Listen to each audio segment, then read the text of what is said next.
이 시간에 하나님의 말씀을 두 군데에서 우리 보도록 하겠습니다. 첫 번째 말씀은 고린도 후서 4장 7절로부터 11절, 그리고 두 번째 말씀은 13장 4절 말씀 두 군데에서 읽도록 하겠습니다.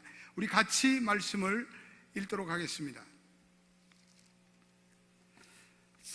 고린도 후서 4장 289면의 말씀, 우리 같이 이 말씀을 한 목소리로 7절부터 11절까지 읽어보겠습니다. 우리 같이 읽겠습니다. 우리가 이 보배를 질그릇에 가졌으니 이는 능력의 힘이 큰 것이 하나님께 있고 우리에게 있지 함을 알게 하려 함이라. 우리가 사방으로 우겨싸움을 당하여도 쌓이지 아니하며 답답한 일을 당하여도 낙심치 아니하며 핍박을 받아도 버림받지 아니하며 거꾸로 들임을 당하여도 망하지 아니하고 우리가 항상 예수 인 것을 몸에 짊어지신 예수의 생명도 우리 몸에 나타나게 하려 함이라. 우리 산자가 항상 예수를 위하여 죽음에 넘기움은 우리의 생명이 또한 우리 죽을 육체에 나타내게 하려 함이니라. 아멘. 13장 4절 말씀 한 군데만 더 읽겠습니다. 13장 4절 말씀입니다. 우리 같이 읽겠습니다. 그리스도께서 약하심으로 십자가에 못 박혔으나 오직 하나님의 능력으로 살으셨으니 우리도 저희 안에서 약하나 너희를 향하여 하나님의 능력으로 저와 함께 살리라. 아멘. 벌써 오래전에 제가 어느 책에서 읽은 기사인데 이상하게도 제 마음에 지금도 기억이 나는 이야기가 하나 있는데 3,000년이 된 미이라가 발견됐습니다. 그런데 그 미이라 손에 미랄이 하나 손에 쥐어져 있었습니다. 근데 미랄을 쥐고 죽은 시체가 3,000년이 됐는데 그 미이라에서 나온 그 미랄을 땅에 심었더니 그 미랄에서 싹이 나왔다라는 그런 얘기입니다. 참 믿기 어려운 경이로운 이야기입니다. 그런데 실합니다. 죽은 사람의 손에 들려온 이 미랄, 분명히 미랄인데 그것이 생명이 될 수가 없었는데 그 미랄이 땅에 떨어져 썩으니까 생명이 되었습니다.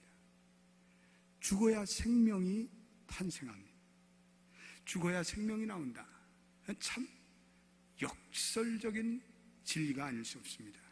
여러분, 생명처럼 신비한 게 어디 있겠습니까? 식물은 씨앗이 썩어서 생명이 발화됩니다. 인간은 정자와 난자가 결합되어 생명이 탄생합니다. 그리고 그 생명이 출생하고 그리고 생명이 성장하고 그리고 죽음과 부활과 영생, 이거 다 생명의 현상들입니다. 그래서 이런 생명 현상을 가지고 과학자들이 그것을 인위로 복제해서 인간의 난치병을 치료해 보겠다고 인간들이 애를 씁니다. 한때는 그것이 조작이다, 과장이다 그러면서 다 이 인간의 생명 현상을 인간들이 인위적으로 파헤치려고 애를 쓰는데 이 생명은 하나님의 신비입니다. 생명의 현상을 주관하시는 분은 하나님밖에 없으시고 과학에서 하는 것은 그 하나님이 주시는 생명의 신비로 현상을 조금 건드리고 적용하고 응용하는 정도입니다. 생명은 하나님께 달려 있습니다. 오늘 주신 우리 고린도 후서에서 두 곳 모두 본문에서 이 생명, 살아있음에 대해서 언급하고 있습니다. 특별히 바울이 십자가와 관련돼서 생명을 이야기하고 있으면 흥미롭습니다. 우리는 십자가를 생각할 때, 십자가에 대해서 논할 때 주로 그리스도의 대속적인 죽음, 우리의 죄의 사함을 받은 죽음에 대해서 주로 강조합니다. 그것이 전통적인 신학입니다. 십자가의 신학입니다. 그래서 예수님의 죽음이 우리의 죄를 위한 죽음이었다는 것을 강조합니다. 여러분, 그렇습니다. 죄와 죽음은 아주 밀접한 관계가 있습니다. 그런데 사도 바울은 십자가를 죄의 용서라는 측면에서만 다루지 않고 한 걸음 더 나가서 십자가 속에서 나타나는 생명이라는 그러한 또 한 단계 우리의 개념의 확대를 다루고 있습니다. 바울에 의하면 십자가는 오히려 하나님의 생명이 나타난 부활의 대반전의 역사를 일으켰다는 것을 말씀하고 있습니다. 그래서 바울은 십자가라는 죽음을 오히려 새로운 부활의 생명의 원천으로 선포합니다. 십자가는 우리의 죄를 용서하는 것이 틀림없는데, 그와 동시에 이 죽음이 우리에게 새로운 생명의 역사를 주시는 새로운 하나님의 창조의 역사라고 바울은 우리에게 증거하고 있습니다. 그것이 오늘 본문의 말씀입니다. 우리 본문 오늘 고린도후서 13장 4절 말씀 한 번만 더 읽어보겠습니다. 놀라운 역설적인 하나님의 진리입니다. 우리 읽어보겠습니다. 시작. 그리스도께서 약하심으로 십자가에 못 박혔으나 오직 하나님의 능력으로 살으셨으니 우리도 저희 안에서 약하나 너희를 향하여 하나님의 능력으로 저와 함께 살리라. 그리스도께서는 십자가에서 연약하여 돌아가셨는데, 그런데 그곳에서 하나님의 능력이 부활되었고, 그리고 그 부활의 능력으로 우리는 그 주님과 함께 살리라, 이렇게 말씀하고 있습니다. 오늘 우리가 읽은 이 고린도후서 4장에도 바울은 생명과 고난에 대해서 말씀하고 있습니다. 이 고린도후서 4장 8절과 9절은 아주 역설적인 그러한 대목이 있습니다. 우리 한번 같이 8절 9절 다시 한번 읽어보겠습니다. 시작. 우리가 사방으로 우겨싸임을 당하여도 쌓이지 아니하며 답답한 일을 당하여도 낙심치 아니하며 핍박을 당하도 버림받지 아니며 거꾸리팀을 당하여도 망하지 아니하고. 우리가 바울은 우겨싸임을 당했다. 여러분, 우겨싸임을 당했다는 것은 포위당했다는 거예요. 포위당했다. 도망길 길이 없습니다. 인간적으로는 도피처가 없습니다. 완전히 무력해진 그러한 상황입니다. 우리가 미국 땅에 와서 살면서 우리가 우겨싸임을 당하는 시간이 찾아옵니다. 참 어떻게 해야 할지 막역합니다. 문제에 완전히 포위되어 있습니다. 이렇게 할 수도 없고 저렇게 할 수도 없고 진퇴양난이라는 고사성어가 떠오릅니다. 영어로는 helpless situation. I can't help it. 내가 어떻게 도저히 할 수가 없습니다. 우리의 인생에도 그런 경우가 얼마나 많은지 모릅니다. 사업도 그렇고 인간관계도 그렇고 우리의 결혼생활도 그렇습니다. 그 누구에도 털어놓을 수 없는 헝클어진 인생의 문제 속에서 우리가 직면해 답답한데 답답함을 해결할 길이 없습니다. 8절에 답답한 일을 당했다고 바울은 말하고 있습니다. 9절에도 핍박을 당해 목숨이 절대절명에 빠지는 그 순간이 있었다고 말씀하고 있습니다. 바울은 거꾸로 트임을 당하였다, 이렇게 말씀하고 있습니다. 난감한 일을 만나십니다. 어찌해야 모르겠습니다. 앞이 보이지 않습니다. 세속적으로 인간적으로 보면 소망이 없습니다. 저도 그런 때가 있었습니다. 도무지 앞길이 보이지 않더라고요. 어떻게 나가야 할지, 한 걸음을 내릴 수 없는 인생의 진탕길에 빠져서 주님 어찌하오리까 절망의 수렁에서 빠지던 그런 때도 있었습니다. 보통 사람들이 이러한 순간이 오면 주저앉고 맙니다. 인생을 포기합니다. 어떤 사람은 자살하기도 합니다. 암울하고 절망스러운 순간이 올 때마다 믿음을 다 까먹고 하나님을 원망하면서 교회를 떠난 그런 사람들을 우리는 우리의 주변에서 보게 됩니다.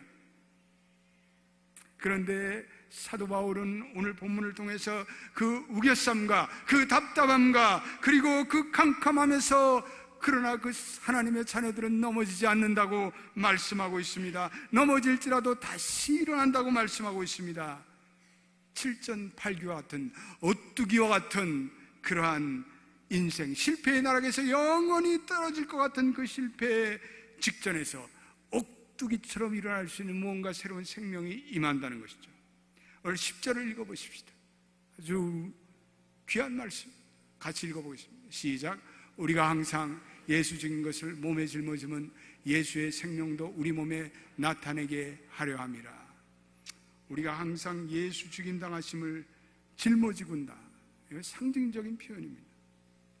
여러분, 우리의 인생의 모든 고난과 역경과 파국과 질병은 십자가적인 요소가 있습니다. 이것은 십자가적인 연약의 요소를 안고 있습니다. 그런데 놀라운 것은 우리의 파국과 위기와 절망과 한숨 속에서 사람들은 비로소 자기의 카드를 다 내려놓고 자기를 내려놓고 자기의 몸부림을 내려놓고 그리고 하나님을 바라봅니다. 하나님만을 주목합니다. 그런데 신비하게도 거기에서 부활의 생명을 경험한다는 바울의 간증입니다. 모든 십자가적인 요소 뒤에는 거기에는 하나님의 은혜를 경험할 수 있는 십자가의 은총의 통로가 열립니다. 십자가 뒤에는 부활이 나타납니다. 십자가 뒤에는 그리스도의 생명이 나타납니다. 11절도 바울은 똑같은 측면에서 우리에게 말씀해 주고 있습니다. 읽어보겠습니다. 시작. 우리 산자가 항상 예수를 위해 죽음에 넘기움은 예수의 생명이 또한 우리 죽을 육체에 나타내게 하려 함이라. 죽음의 위협을 당하고 사는데 그 위기의 파국의 그 국면에서 우리는 모든 것을 내려놨더니 예수의 생명이 우리에게 동토하는 것을 느끼게 됩니다.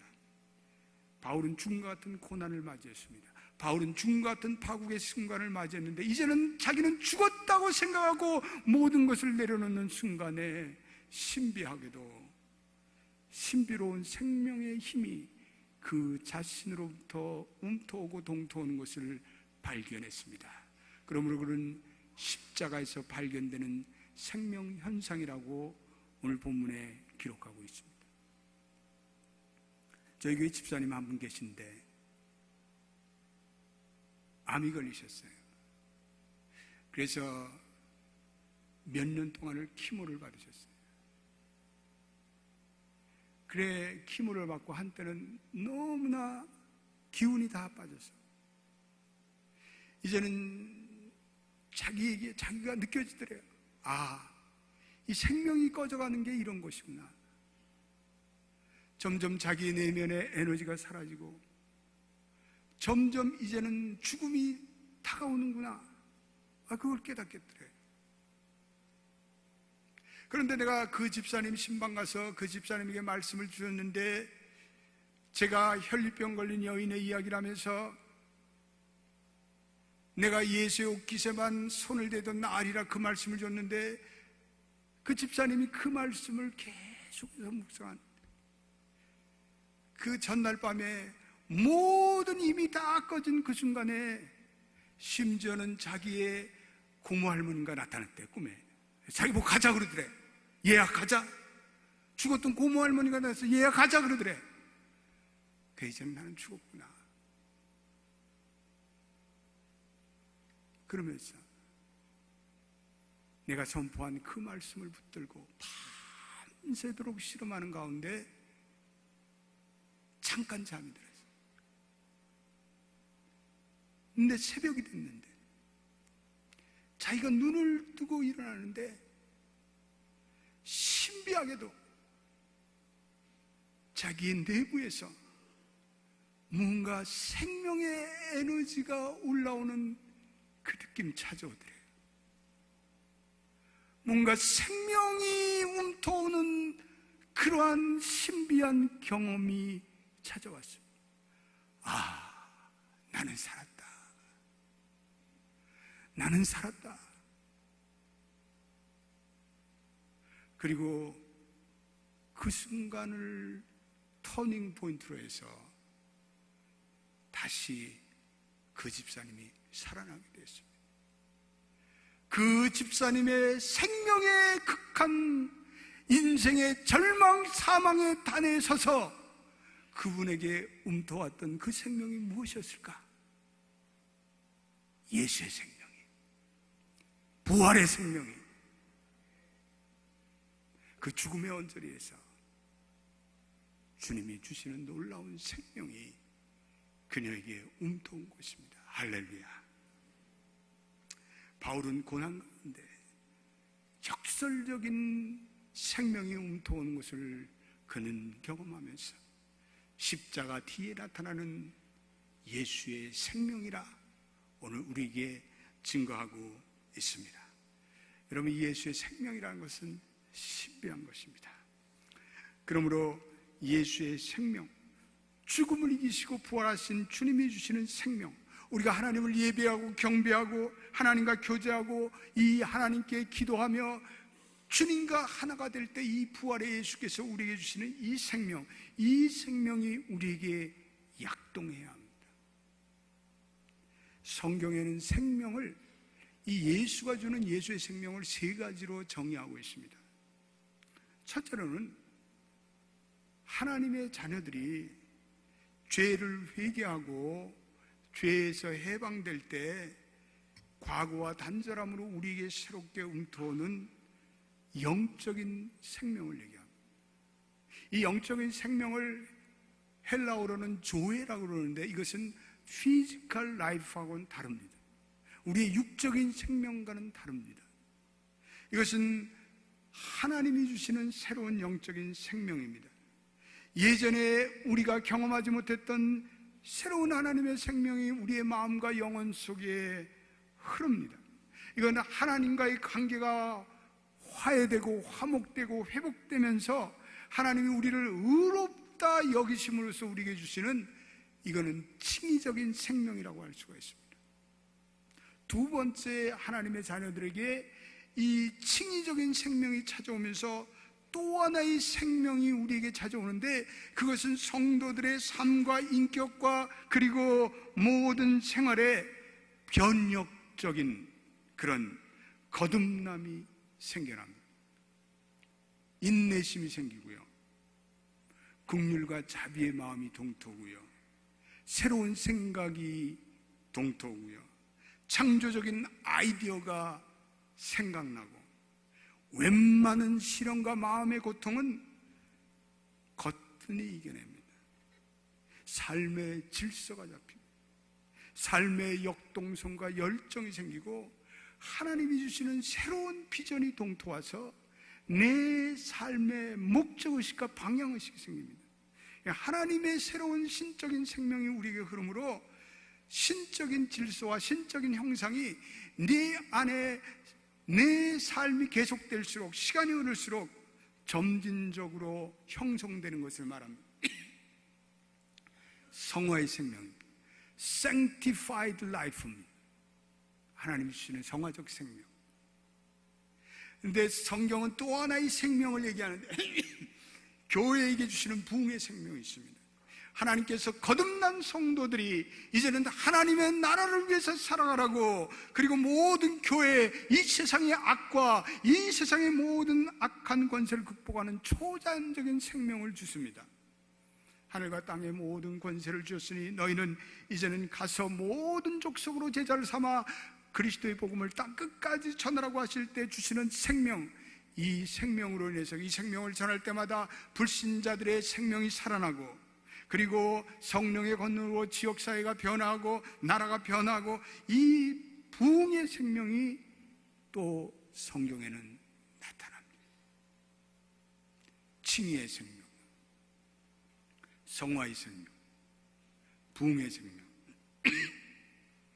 인간이 타락하고 죄를 지었을 때는 이 신적인 생명이 시들시들하고 상실됐어요.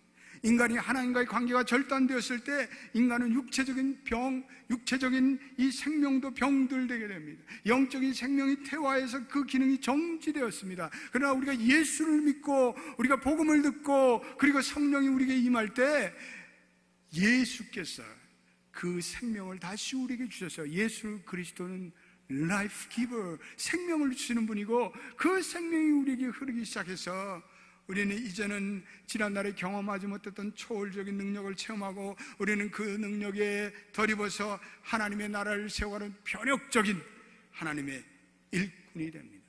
하나님의 생명, 신비하고 놀랍습니다.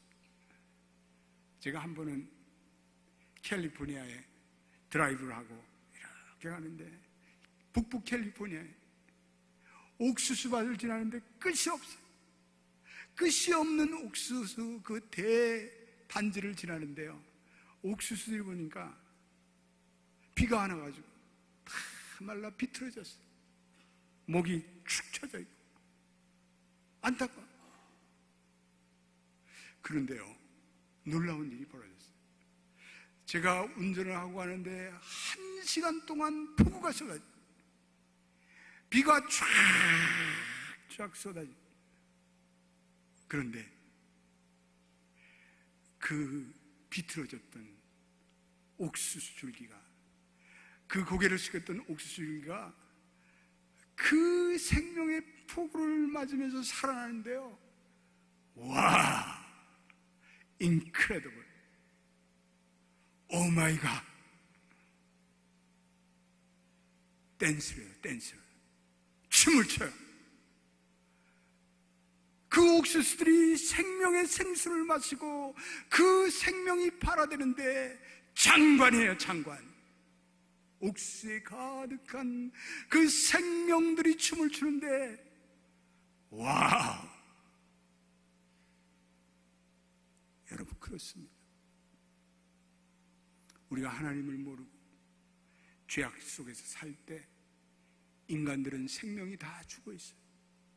겉으로는 멀쩡하고, 겉으로는 선남선녀 같은데, 겉으로는 넥타이를 먹고 멋있고, 그리고 멋진 젠틀맨 레디스인데 그 안에 생명이 없어. 겉으로만 멀쩡하지 속으로는 다 죽었어. 그런데 그 사람들이 예수를 믿고 복음을 받아들이고, 그리고 성령이 임하니까 새로운 생명이 흐르게 된 거예요.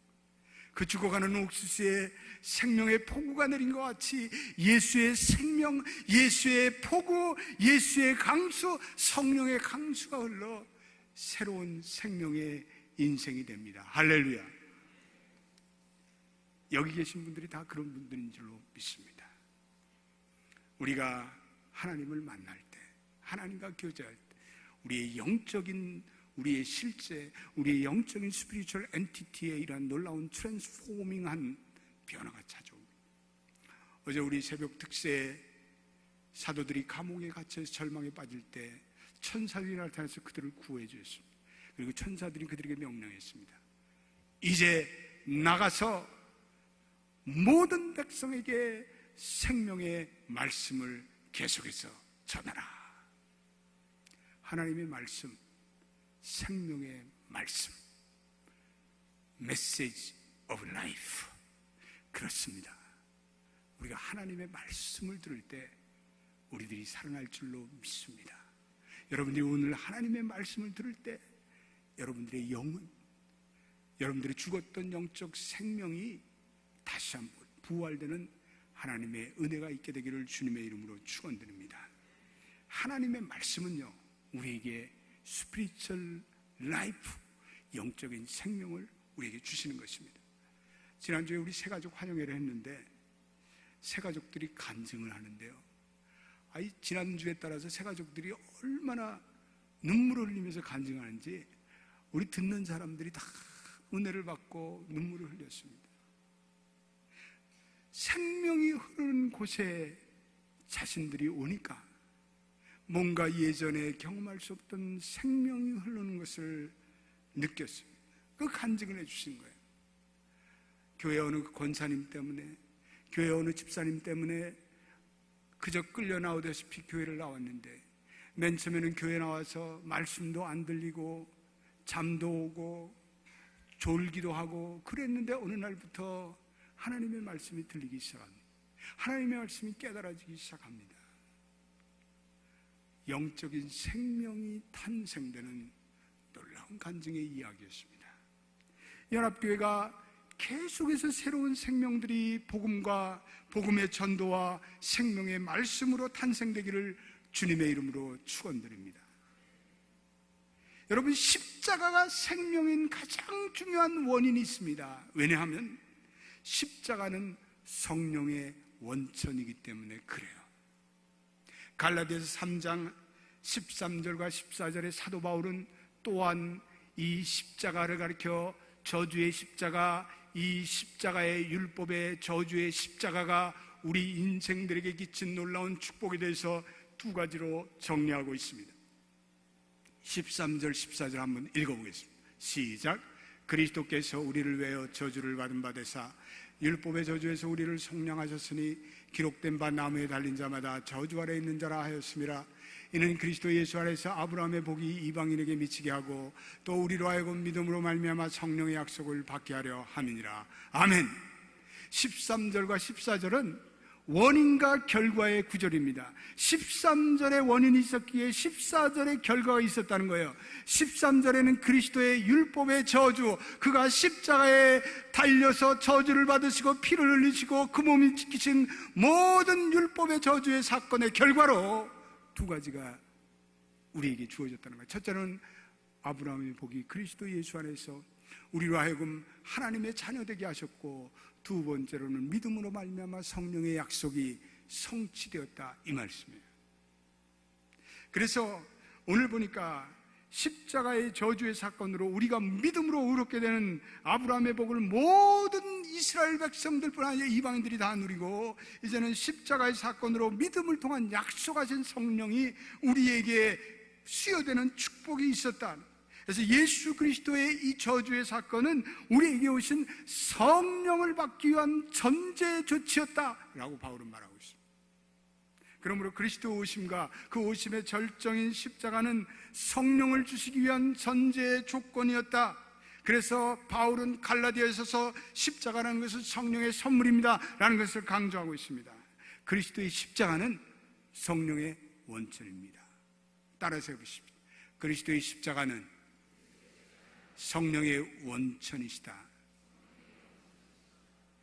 그리스도의 십자가가 우리에게 하나님의 능력을 줄 수 있는 것은 바로 예수 그리스도의 저주를 받으시고 성령의 약속이 성취됨으로 성령을 우리에게 보내주시기 때문에, 주님은 비록 저주를 받고 주님은 보혈의 십자가에서 고난을 받고 죽음을 당하셨지만 그분이 그렇게 고난을 받고 저주를 받음으로 그 결과로 우리 인생들에게는 성령이 임하시고, 성령으로 인해서 우리는 축복을 받고, 성령으로 인해서 예수의 능력, 예수의 생명, 하나님의 능력이 우리에게 임하게 되었다는 사실이에요.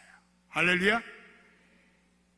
그러므로 부활하신 영은 생명을 부여하시는 하나님의 능력. 율법에는 생명이 없어요. 예수의 생명이 있어요. 여러분, 우리 생명의 삶이라는 것은, 우리 안에 들어온 이 새로운 생명은 우리의 지난날의 철옹성과 같이 우리의 몸에 심겨진 지난날의 죄의 습관들, 나쁜 습관들, 악한 생각들 무너뜨리고 부서뜨리고, 그래서 한 사람 한 사람마다 놀라운 그리스도의 생명이 넘쳐나고, 그래서 이 예수의 생명이 넘치는 그러한 사람들이 불신의 세상을 무너뜨리고 세상을 변화시키는 하나님의 창조적인 에이전트가 됨을 믿으시게 되길 바랍니다. 저는요, 우리의 자녀들에게도 이 예수의 생명이 흘러가게 해줘야 된다고 생각합니다. 우리 아이들이요, 예전의 세대들보다 더 스마트해요. 더 잘생겼어요. 체격도 얼마나 큰지 몰라요. 우리 애들 너무나 핸섬하고 너무 예쁘고, 우리 때는 하도 못 먹어갖고 저는 이렇게 찌부려졌지만, 애들 보면 참 잘생겼어요. 얼마나 잘생겼어요. 그런데 문제가 있어요. 예전의 세대보다 예수의 생명이 연약해. 겉으로는 멀쩡한데 속으로는 탱탱 비었어요. 예수의 생명이 없어요. 얼마나 악한 세상의 테크놀로지들이 아이들의 이 정신세계를 강타하고 폭격하고 그런지 몰라요. 현대적인 기술 문명이 아이들에게 창조적인 도전을 주지만 그와 동시에 파멸에 빠질 수 있는 독약이 되기도 해요. 우리는 한국에서 그 아이들이 인터넷 게임에 앉아있다가 죽었다는 얘기도 들어요. 많은 아이들이 현대 문명의 노예가 되고 거기에 눈을 잠시도 띄지 못하고, 청소년들이 아이폰과 아이패드가 자기의 아이덴티티의 도구로 전락되는 그러한 시대예요. 또 하나의 문제가 있어요. 교육의 문제. 저도 미국에서 교육을 받았지만 이 미국의 교육은 가치 교육이 없어요. 영성 교육이 없어요. 실용 교육이에요. 도덕적인 것은 니네들이 알아서 해라는 거예요. 여러분들의 학교에 가서 여러분들의 자녀들이 도덕적인 인물, 영성적인 인물이 될 것이라고 아예 기대하지 마세요. 오히려 학교에서는 신앙을 가졌다면 왕따를 당하는 세상이에요. 오늘 우리가 이들에게 예수의 생명을 전달해 줘야 되는데, 그러기 위해서 애들을 훈련을 시켜야 돼요. 그래야 어떠한 악한 이 세상의 도구로부터 이 아이들을 구원해낼 수가 있어요. 예수의 생명이 흘러가면 모든 악한 권세로부터 이들을 구원해낼 수가 있어요. 여러분, 이 변화의 중심은 인간의 하트예요. 마음이에요. 인간의 마음에 예수의 생명이 흘러갈 때 재용서에 끝나지 않는 하나님의 재창조, 하나님의 재창조의 역사가 일어나요. 다니엘과 세 친구 11살로부터 14살까지 아이들이에요. 그들이 이방 땅 바벨론에서 하나님을 믿는 믿음으로 훈련받았고 성서적인 가치관으로 훈련받았어요. 그래서 그 바벨론이라는 거대한 이방 나라 땅에서 하나님을 향한 믿음을 가지고 그들은 거룩한 영향력을 실천하며 살아갈 수 있는 하나님의 변혁적 도구가 되었어요. 사무엘 어린 나이에 하나님의 음성을 듣고 그는 하나님의 부르심을 받아 선지자가 됩니다. 다윗 어린 나이에 목동을 하면서 하나님께서 그를 들판에서 그리고 광야에서 훈련시켜서 영성의 감각을 갖게 하셨어요. 그래서 그가 블레셋 골리앗을 쓸어넘었을 때 그 나이 10대 소년이에요. 요시야 어린 임금 때 이스라엘의 종교와 사회를 개혁시켰던 사람이에요. 디모데 어린 시절부터 외조모 루이스와 그 어머니 유니게의 믿음 속에서 자라나서 바울은 그를 신뢰해서 초대교회에 그는 어린 나이에 지도자가 돼요. 지난번 우리 연합교회 리더십 서미트 할 때 제가 기대하지 않았던 현상이 일어난 것은 이 부모님들이 아이들을 데리고 와서 곳곳에 앉아서 아이들과 함께 강의를 듣고 또 디스커션을 하고, 저는 그것을 보는 순간에 너무나 감동을 받았어요. 차세들을 세워나가는 교회가 바로 이런 것이구나. 어떤 그림이 그려지더라고요. 예수의 생명이 흘러가는 생명의 현장이에요. 우리 교회는 매년 EM과 KM 유스그룹들을 여름이면 선교지에 보냅니다. 9학년 때부터 중남미 선교에 보내요. 청소년들이 선교지를 다녀오면 그들의 인생과 가치관에 혁명적인 변화를 보여요. 우리 교회에 청소년을 자녀로 두고 있는 모든 부모님들은 이 아이들을 선교지에 꼭 보내셔야 돼요. 여러분, 아이들을 사랑하는 것은 아이들에게 아이패드를 사줘서 사랑하는 것이 아니라 아이들에게 고생을 시켜야 돼요.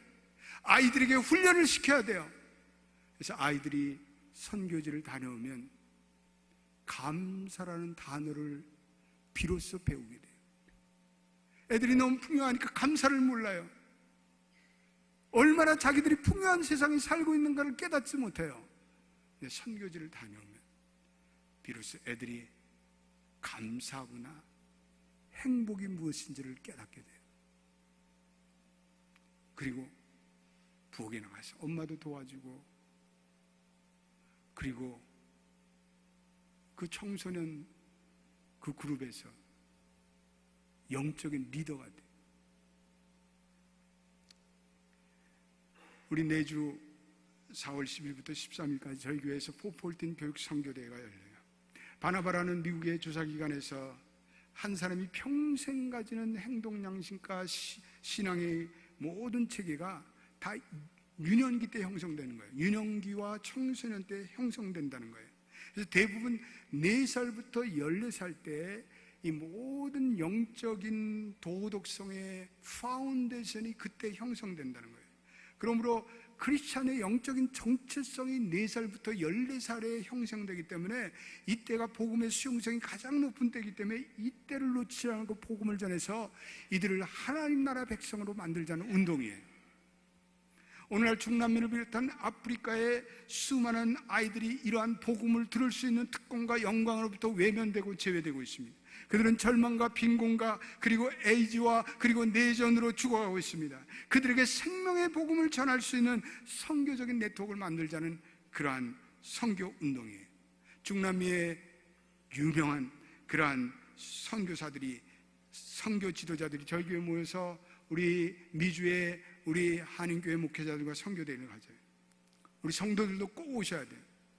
루이스 부시라는 선교학자가 있는데, 그분은 어린이 선교에 대해서 414 윈도의 컨셉을 크리에이션 하신 분인데, 여러분 그분의 강의를 들으시면 이 어린이 선교에 대한 감동을 받게 될 거예요. 니카라투 루나라는 목사님, 유명한 중남미 교육 선교 학자예요. 어린이 교회로 전 세계에서 가장 큰 교회를 하고 있는 꽃동산의 김종준 목사님, 또 김남수 목사님, 또 우리 내려놓음의 이용규 선교사님 같은 유명한 강사들이 저녁마다 불같은 메시지를 선포할 거예요. 여러분들 가운데 어린이 선교에 감동이 있으신 분 꼭 나오셔야 돼요. 우리 연합교회는 이미 케냐 깔레문양의 저 오지의 땅에 학교를 세워서 예수의 생명을 그 어린이에게 전달하고 있습니다. 도덕적이나 부모님으로부터 학대를 받고 거짓말하고 굶주림과 기아로 살아갈 그들에게 교회를 세우고 학교를 세워서 그들에게 예수의 생명이 흘러가는 그러한 교육 선교를 저희 연합교회는 하고 있습니다. 미래의 그들을 미래의 지도자로 만들, 영어 한마디도 못하는 아이들이 영어를 하게 되고, 니카라과에도 유치원, 초등학교, 고등학교를 세워서 그들을 미래의 하나님의 꿈나무로 키워가고 있습니다. 전 세계 1억 명의 아이들이 오늘도 굶주림에 죽어가고 있습니다. 1,500만 명의 아이들이 부모님의 에이즈로 졸지 없는 고아가 되어 오늘 길거리를 방황하고 있습니다. 3억 명의 아이들이 영양과 그리고 질병에 시달리고 있습니다. 이들에게 복음으로 그리고 교육으로 그리스도의 생명을 전할 수 있다면, 하나님께서는 이러한 소외된 생명에게 복음을 전하고 그리스도의 생명이 넘쳐흐르는 것이 하나님의 본심이며 하나님의 마음이며 하나님의 의도예요. 여러분 가운데 어린이 선교에 대해서 도전을 받으신 분들, 이번에 선교대회에 많이 참석해 주세요. 그리고 이 선교대회를 도와주세요. 어린이 선교에 대해서 여러분들이 물질로 도와주세요. 여러분들이 번 모든 돈은 이러한 가치 있는 것에 사용할 때 하나님께서 복을 주세요. 지난주에도 우리 은퇴하신 어떤 장로님이 큰 돈을 쌓으셔서 목사님, 멕시코의 어린이들에게 선교하는데 이 헌금을 교회를 짓는데 사용해 주십시오, 이렇게 주셨어요. 십자가, 우리의 죄를 사하는 대속적인 죽음의 역사, 십자가, 우리로 하여금 오뚜기처럼 일어나 참된 예수의 생명을 경험하는 생명의 원칙이 되는 그 십자가. 오늘 이 십자가를 바라보며 이 십자가를 묵상하며 여러분들이 귀한 예수의 생명이 넘쳐나시기를 그리스도의 이름으로 축원드립니다. 기도합시다.